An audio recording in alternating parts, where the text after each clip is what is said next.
मेरे प्यारे विद्यार्थी मित्रों, आप सब कैसे हो।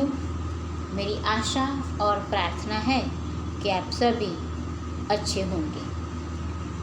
आज हम साधुपदेश काव्य सीखेंगे। तो काव्य नंबर 13 साधुपदेश। तो सबसे पहले हम कवि का परिचय जानेंगे। तो काका हाथरसी, कवि का नाम है काका हाथरसी। उनका जन्म 1906 में हुआ था और निधन 1995 में हुआ था। तो ये काका हाथरसी हिंदी के जाने माने हास्य व्यंग्यकार थे। व्यंग्य यानी कटाक्ष। तो हिंदी जगत में एक विशेष पहचान बनाई है। उनका मूल नाम प्रभुलाल गर्ग था। मूल नाम प्रभुलाल गर्ग था। हाथरस में एक नाट्य मंचन के दौरान काका की भूमिका निभाई थी। तभी से स्वयं अपना तखल्लुस काक हाथरसी रख लिया। हास्य कवियों को मंच देने का श्रेय काका हाथरसी को जाता है। जहाँ कहीं भी हास्य कवि सम्मेलन आयोजित होते थे, वहाँ काका की अनिवार्य अनुपस्थिति होती थी। हिंदी की सुविख्यात पत्र पत्रिकाएँ यथा धर्मयुग, साप्ताहिक हिंदुस्तान, वीणा आदि में काका हाथरसी की रचनाएं नियमित रूप से प्रकाशित होती रहती थी। कुल मिलकर काका हाथरसी के नाम 42 संकलन मिलते हैं। व्यंग्य हास्य के क्षेत्र में सुपुत्र निर्भय हाथरसी का नाम भी प्रसिद्ध है। तो 1985 में काका हाथरसी को भारत सरकार द्वारा प्रतिष्ठित पद्मश्री में सम्मानित दिया गया। हिंदी अकादमी दिल्ली द्वारा प्रति वर्ष काका हाथरसी को पुरस्कार दिया जाता है।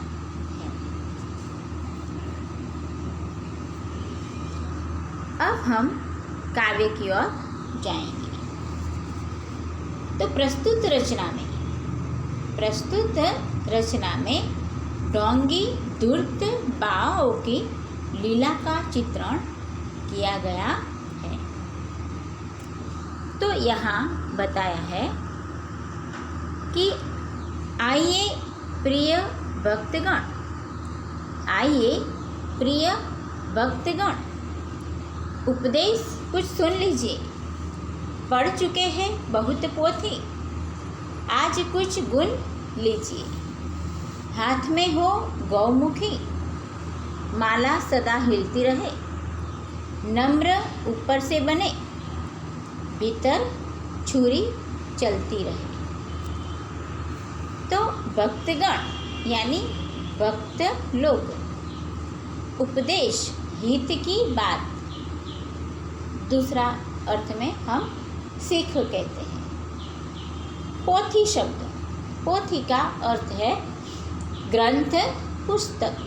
गुण यानी गुण, गौमुखी जिसमें माला रखकर नाम स्मरण किया जाता है।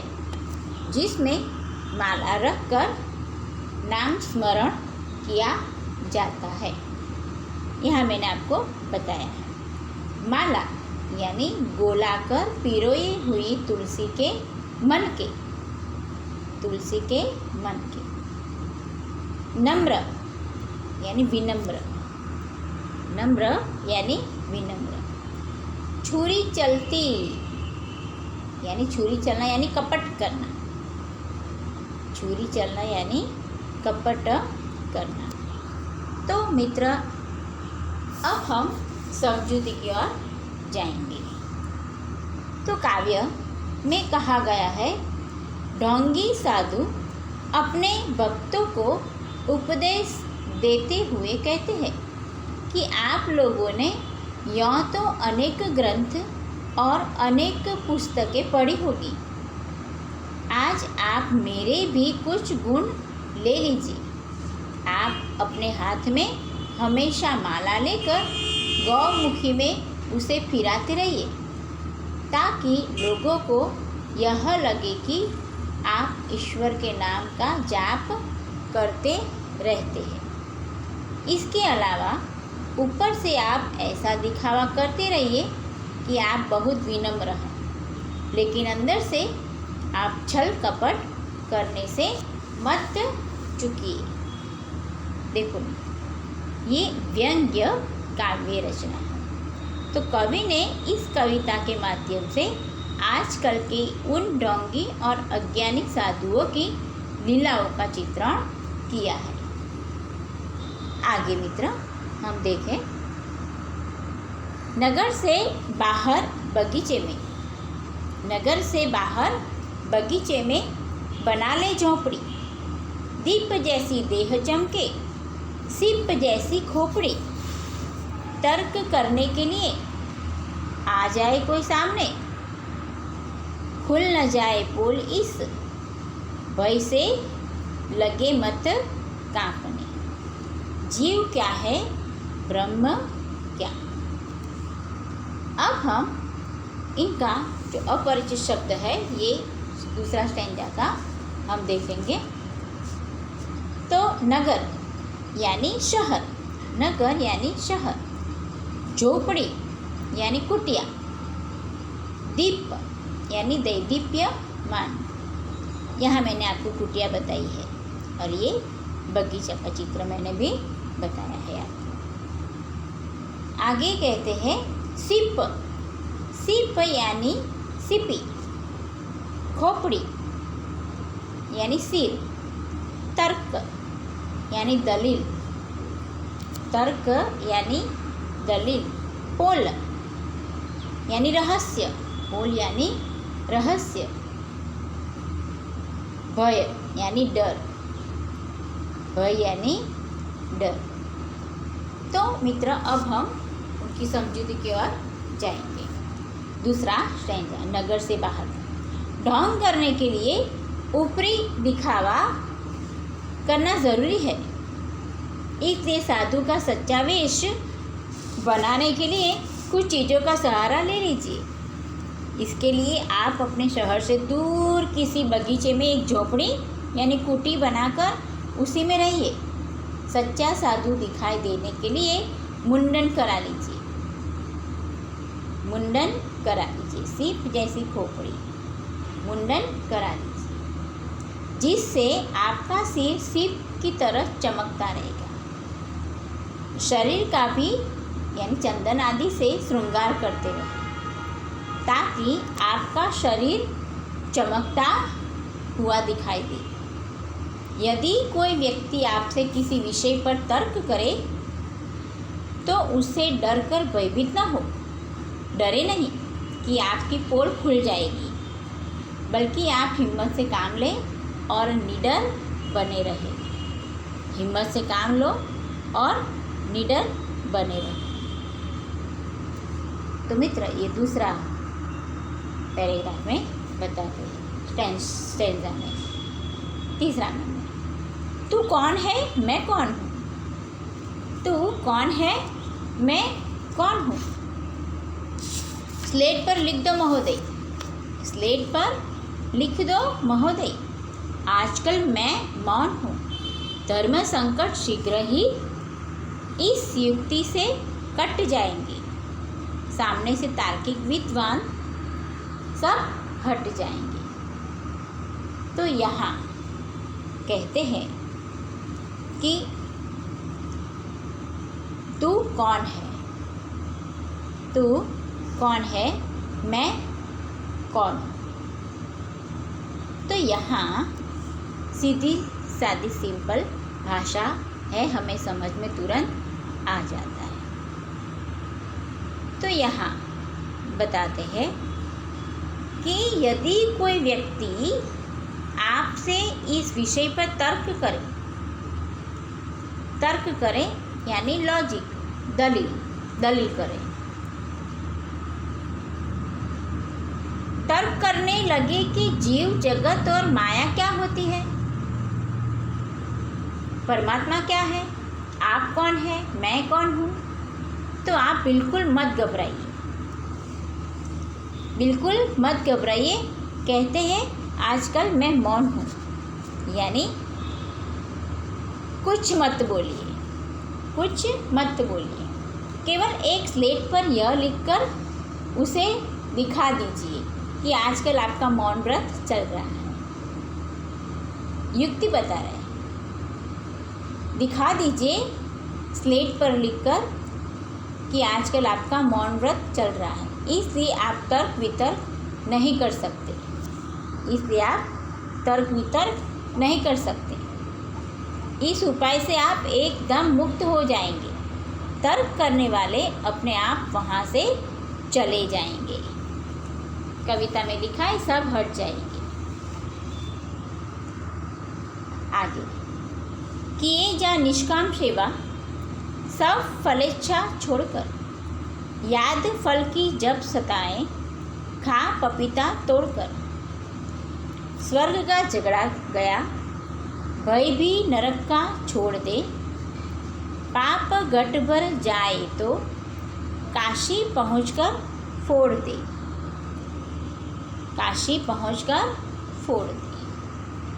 तो यहाँ चौथा नंबर का जो श्लोक है, किए जा निष्काम सेवा। तो निष्काम यानी निरपेक्ष। आगे हमने देखा तार्किक शब्द मतलब तर्कशास्त्र का जानकार। तो निष्काम यानी निरपेक्ष, फलेच्छा यानी फल की झगड़ा गया यानी चिंता नहीं, पाप गट, यहाँ शब्द है पाप गट, तो पाप का गड़ा, काशी शब्द है, पाप मोचनी काशी, यहाँ पाप मोचनी काशी के बारे में बताया है, जो पाप को दूर करता है। क्या कहते हैं, तो आप बिना किसी कामना या इच्छा से लोगों की सेवा करते रहिए, फल की परवाह बिल्कुल मत कीजिए। यदि फल की कभी याद आ जाए तो इधर उधर हाथ मार कर जो हाथ में आ जाए उसे झपट लीजिए। स्वर्ग प्राप्ति से कोई वास्ता मत रखिए, नरक में जाने का डर भी मन से निकाल दीजिए। यदि आपके पापों का घड़ा भर जाए यानी पाप ज़्यादा हो जाए तो चिंता मत कीजिए, सीधे पाप मोचनी काशी चले जाइए। वहाँ आपके सारे पाप बिना साबुन के चुटकी बजाते धुल जाएंगे। मित्र, जो ऊपर से तो विनम्र और भले दिखाई देते हो, पर अंदर से कुटिल और धूर्त होते हैं। तो यहाँ प्रस्तुत रचना में ढोंगी धूर्त बाबाओं की लीला का चित्रण किया गया है। साधुपदेश शीर्षक से तो लगता है कि साधु अर्थात सज्जन का उपदेश होगा, पर कवि ने व्यंग्य शैली अपनाकर ऐसे साधु ढोंगी बाबा आदि के प्रति अपना आक्रोश प्रकट किया है। पोथी पढ़ने और माला फेरने से कुछ नहीं होता। एक और हम राम नाम जपते हैं, गौमुखी में हाथ डाल माला के दाने को फेरते हैं, तो दूसरी ओर मीठी छुरी भी चलाते हैं। ये तथा कथित साधु बाबा न तो ज़्यादा पढ़े लिखे होते हैं न ज्ञानी, इसलिए भक्तों द्वारा पूछे गए प्रश्नों का उत्तर न देने पड़े, इस हेतु मौनी बाबा का स्वांग रचाए बैठे रहते हैं। वे मौन रहकर जीव जगत और माया संबंधी असंगत बातें मनगढ़ंत बातें किए जाते हैं। तो मित्रों, ये व्यंग कविता है। मेरी आशा है कि साधुपदेश में जो बात बताई है वो आपके समझ में आया होगा। धन्यवाद मित्रों।